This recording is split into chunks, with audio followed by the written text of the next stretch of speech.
Okay, Mark made it. You guys can start. Robert, can you talk a little bit about Mike getting clearance and also what this does for the status of Zach Wilson on Sunday? So I guess it broke with Mike did get clearance, so he will be the starter. The second quarterback, number 2 quarterback, will be Joe Flacco. The plan for Zach, again, it hasn't changed. I still think he's got a future here. I still think he's going to be a really good quarterback. He needs time to just kind of sit back and continue the development that we were trying to re-kickstart, if you will, after the New England game. But still have him in our future in our plans. Robert, what kind of opportunity is this for Mike? It was obviously suspended briefly, with the hit in Buffalo. What were you seeing in him, before he got hurt, and what went into, starting him again? Anytime you get an opportunity in this league to step on the field as a starter, it's a great opportunity. Any position. Thought Mike had been doing a great job. I thought he did a great job moving the offense, sustaining drives, getting first downs. Much more efficient. Offense was running with some good efficiency. So yeah, it's a great opportunity for him. It's a great opportunity for everybody. Anytime you get this chance to step on the field, like I said, but really he just needs to take it one day at a time and go from there.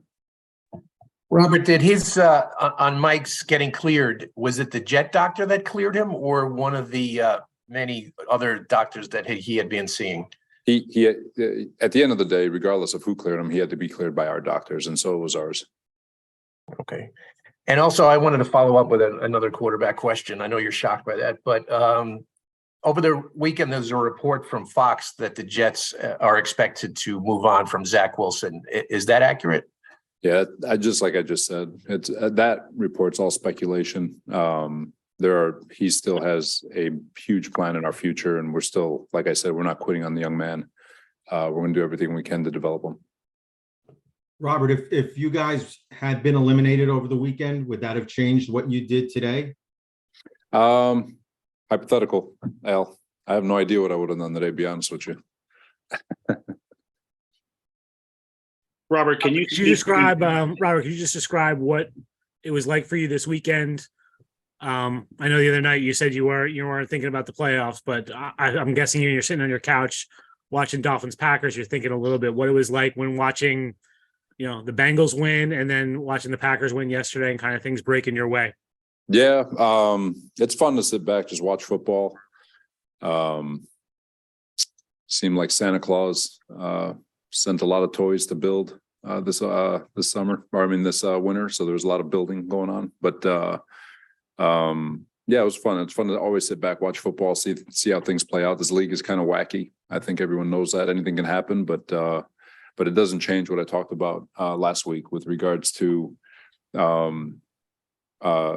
what our goal is and what we're trying to accomplish, and the playoffs being the furthest thing from our minds in terms of what we got to get done day in and day out, and the process at which we have to go about it.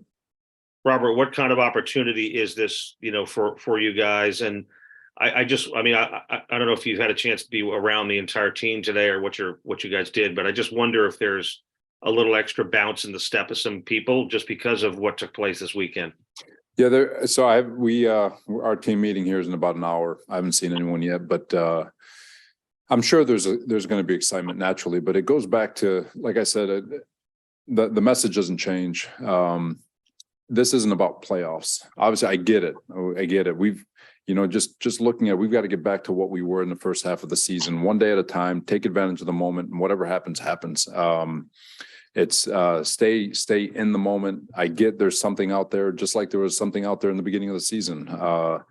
But we're still got to find ourselves. We got to find some confidence. We got to get the ball rolling. And it starts with how we prepare day in and day out and how we attack these moments. So the playoffs, all that stuff is cool, but we've got to stay connected to this moment in Seattle and Seattle only. And so my messaging, our messaging doesn't change from what we talked about on Friday. Robert, I assume this is probably the case, but just if you could confirm it, is Mike going to be your starter the rest of the year? And if the year is extended in January? Yeah, barring injury. Robert, did Chris Streveler show you enough to use that package again going forward this season?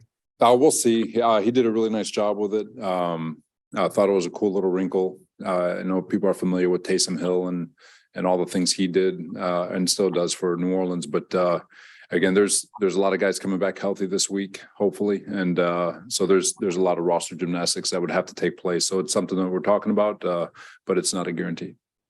I Robert, think we talked. yeah, Robert, go ahead, Cos. we talked about the offensive line a lot in recent weeks and what's not happening there. Would you consider making any personnel changes along the line?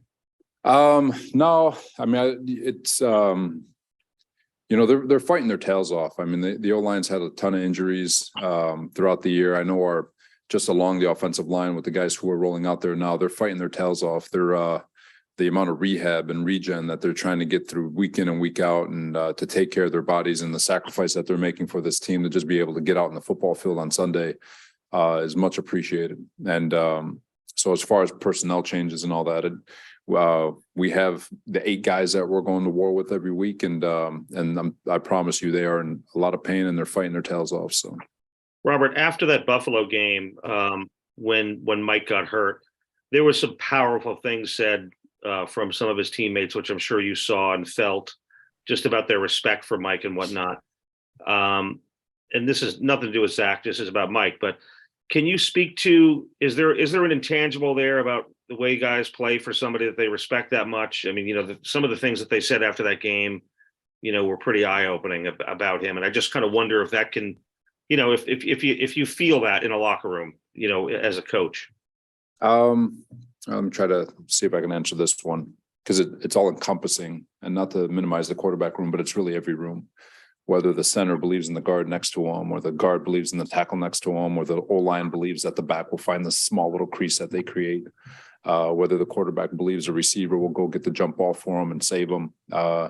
Whether players within next to each other believe that the player next to him will make a play to help them out and will help everybody around them get better. So I guess what I'm trying to say, and the same thing on defense, like CJ Mosley and Quan and Quincy believe in each other, that one of them is going to make a play, and they feed off one another and they feed off their energy and all the way around. So whenever you're playing with someone that you feel you have confidence with, and confidence in one another and team confidence, it is a contagious thing. And you do feel like, hey, CJ Mosley is going to help everybody around him get better. So you love playing with CJ.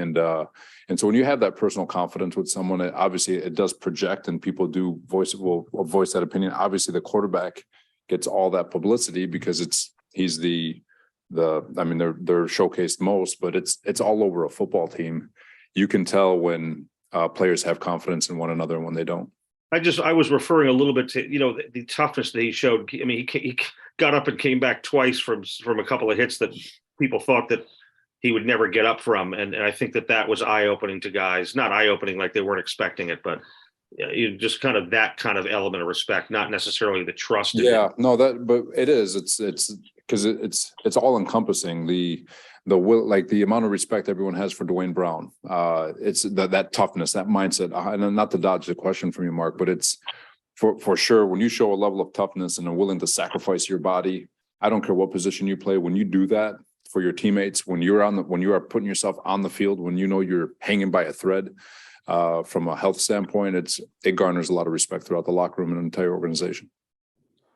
Robert, what was Zach's reaction when you told him? I mean, you talked last week about his confidence being a little shaky, and now this is the second time he's being replaced.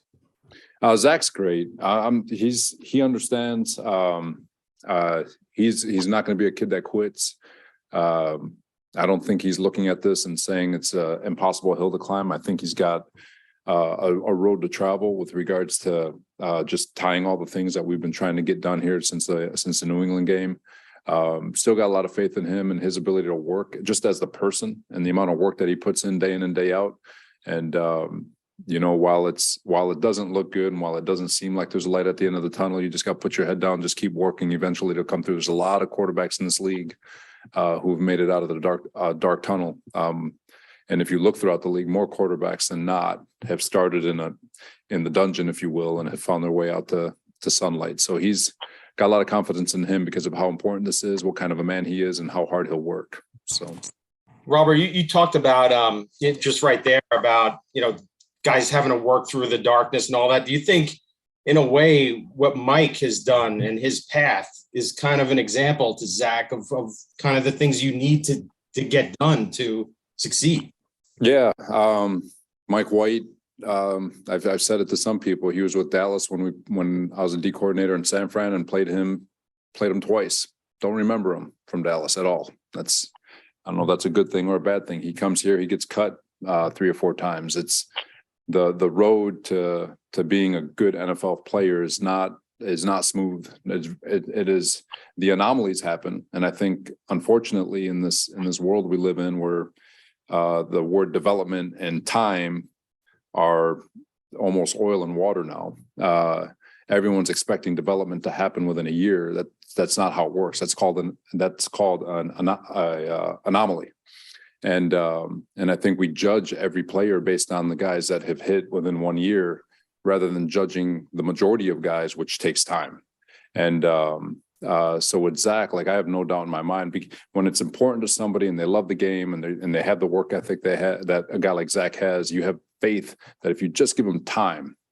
Unfortunately, we just, and it's not just, it's everyone. It's coaches, organization, fans, media, everyone. Nobody believes in time anymore. And but everyone wants to develop people. It's just it's almost contradictory to a degree. Robert, Just jumping back to Mike for a second, kind of off of what you were just saying there a little bit to some degree. I'm curious, do players appreciate a path like that? I mean, I feel like the guys around him maybe know his story and his path, obviously, and his journey. Is there an appreciation for that too from guys, some of whom have gone through similar paths? Not everybody takes the same path, obviously. I think there is, when you have somebody who wasn't handed everything, right? And when you have somebody who's been who has gone through the grind, who has been cut, been to another team, gets cut by that team. Just when you have somebody who's come up the hard way, that's the majority of this league. That's what I think. I think that's why people gravitate to people who have had a struggle. That's why people like this. This country has been about struggle and trying to find your way. A majority of people scratch and claw their ways through life, and so you resonate with that. But that's the league too. Majority of players scratch and claw their way into the positions they are now. Yes, we focus on the anomalies, like I said, but I think there's a common denominator, or there's a common whatever. Hopefully you guys understand what I'm getting at with that. So Robert, Robert, is there, go ahead, Connor. I promise you guys will all get one. Robert, are you and Joe open to the idea that while you did draft Zach Wilson 2nd overall, and you do believe that he has a future with this team, are the two of you open to the concept that Mike White might be your answer at quarterback moving forward beyond just this year? One day at a time on that one, Connor. We've got 2 now. Another hypothetical. I think one thing that I think Joe is real big on, and myself, is that everything is always going to be evaluated after every single day, not just after every week or after every season. So, like I've said before, we're always going to do what's best for the organization, but there's still a lot of information to gather. Robert, I just had 2 for you. Do you expect Joyner to be back this week? A quick one. And then, we're hopeful. We're hopeful for Joyner. And then I know this is kind of old news at this point, but we haven't asked you about the 4 Pro Bowlers. What did it mean for you to see those guys selected for the Pro Bowl last week? Oh man, for them, awesome. Was really, really pumped for CJ. I talk about CJ because I think he was like 5th in fan voting or something like that. Because he doesn't get as much fanfare as Sauce is fantastic and deserving, Quinnen, Hardy, fantastic. But when you go into the coaches and player vote, being 5th at your position and you end up number 1, it says something. And it says that what you've been putting on tape is ridiculous. And CJ's been ridiculous this year. So really happy for those guys, even the alternates, DJ Reed being an alternate, Garrett Wilson being an alternate, same with Braxton. Big time credit for them.